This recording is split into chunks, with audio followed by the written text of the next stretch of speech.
Мүшені үй жағдайында қалай өсіреміз? Мен Ернұр Айнаев, 15 жылдық тәжірибесі бар уролог, андролог, PhD дәрігермін. Парақшамда ерлер денсаулығы жайында тіркеліп, төмендегі колокольчикті басып кетіңіздер. Мүшені үй жағдайында қалай өсіреміз деген өте көп сұрақтар келіп жатады.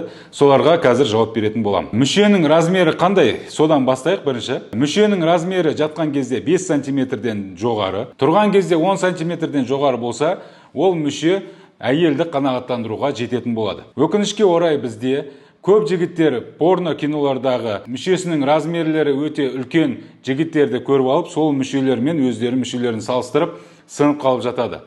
Негізі ол порно киноларға көбінесе порно актерлар кастингтен өтіп, мүшесінің размерлері үлкен болған үшін алынады. Соны ескеріңіздер.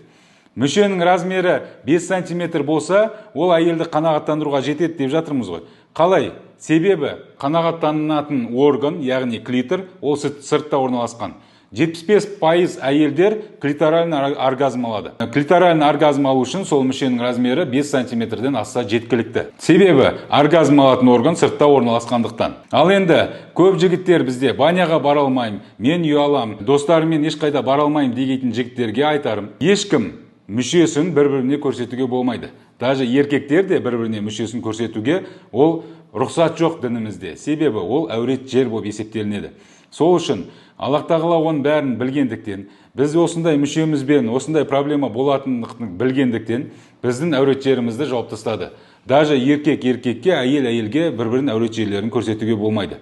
Баняда да тыржаланаш жүруге болмайды. Ал егер осының бәрін тыңдап тұрып, все-таки мен мүшемді өсіру керекпін, мен мүшем бәрібір кішкентай дейтін болса, бірінші ол жігіттер анализ тапсыру керек.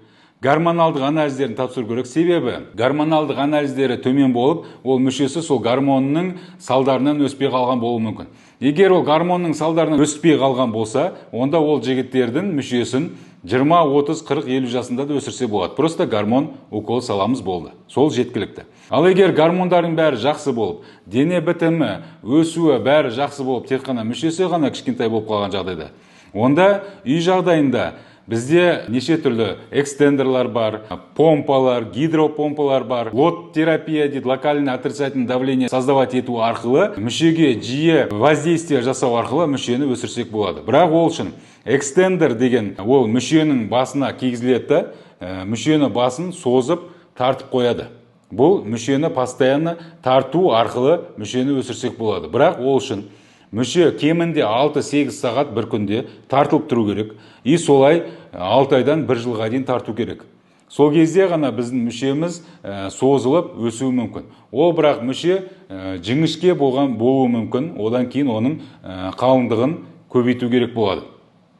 Ал егер бағана гидропомпалар немесе помпалар арқылы, ол үшін мүшені күнде кемінде 1 рет 2 рет жасап тұру керек болады. Сол арқылы да мүшенің размерін негізі үлкейтсе болады. Бірақ егер кімде мүшесі бұрын нормальны болып, кейін кішірейіп бара жатқан жағдайда, ол кісілердің гормондарын тексеру керек. Себебі тестостерон гормоны төмендеп кететін болса, мүше кейін де кішірейіп кететін болады. Сол үшін кімде мүшесі изначально кішкентай болса, бірінші гормон тапсырамыз. Гормонның бәрі жақсы болса, онда экстендер тағамыз, немесе помпа. Кімге қайсысы ұнайды. Бірақ экстендер тағу ол кішкене ыңғайсыздау болуы мүмкін, бірақ өсіру үшін солай әрекет ете аламыз. Ал оның мүшені кішкентай кезінде бала қиналмас үшін негізі тексертіп алған дұрыс болады. Қазіргі балаларымызда бізде кішкентай кезінде мүшелері өте кішкентай. Себебі жұмыртқалары жасына сай дамып жатқан жоқ. Балаларымыз көп қимылдап жатқан жоқ, секіріп жатқан жоқ, ойнап жатқан жоқ, жүгіріп жатқан жоқ, постоянно соткада отыр, ішіп жегендері тәтті нәрселер. Ол әйел гормонын көтереді да, ағзада ол жұмыртқаның дамуына, мүшенің дамуына кері әсерін береді. Дұрысы 15 жасқа дейін баланың жұмыртқасы мен мүшесін өсіріп алған дұрыс. Егер ол кезде өсіріп алмаған болсақ, ертең балаларыңыз осындай сұрақтармен урологтарға әрқайсысына жазып қиналатын болады. Бірақ сол балалардың өздеріне де түсіндіру керек. Көбісі маған келетіндердің көбісі менің мүшем кішкентай, маған операция жасап беріңізші, маған мүшеңізді өсіріп беріңізші, маған мүшеңізді қалыңдатып беріңізші деп келетін жігіттердің көбісінде почти мен 80-90% деп айталам, олардың мүшелерінің бәрі нормальны.